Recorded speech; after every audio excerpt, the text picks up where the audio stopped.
আসসালামু আলাইকুম, কেমন আছেন সবাই? এটা হচ্ছে আমার ডেইলি ব্লগের ডে 1 এর পার্ট 2। যারা ডে 1 দেখেন নাই তাড়াতাড়ি দেখে আসেন। তো আমি চলে গেলাম নামাজে, আজান হয়ে গেছিল। তো নামাজ শেষ করে তারপর দোকানে এসে আমি আমার মতো কাজে লেগে পড়লাম। আমার যতটুকু কাজ ছিল আর কি, সব কাজ তো আর দেখানো সম্ভব নয়। এই তো আমি আমার মতো কাজ করতেছি। আর আমার ভিডিওটা আপনার কাছে কিরকম লাগে আমাকে অবশ্যই জানাবেন, যে আমার এটা কন্টিনিউ করা দরকার কি না। আমি এটা নিয়ে খুবই একটু টেনশনে আছি, তো আপনারা একটু দয়া করে জানাবেন। এই তারপর একটু হাঁপিয়ে গেলাম, একটু ঠান্ডা খেয়ে নিলাম, ভিতরটাকে একটু শান্তি করে নিলাম আর কি।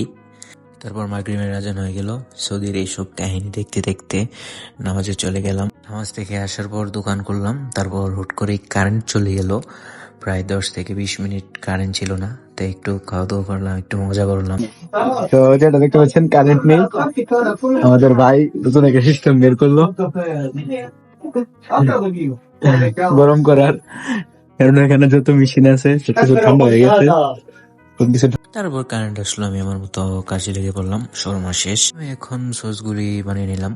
তারপরে রমজানের একটা নতুন ইয়া লাগাইছে, এটা দেখতে দেখতে এখন রুমে চলে যাব। আসসালামু আলাইকুম।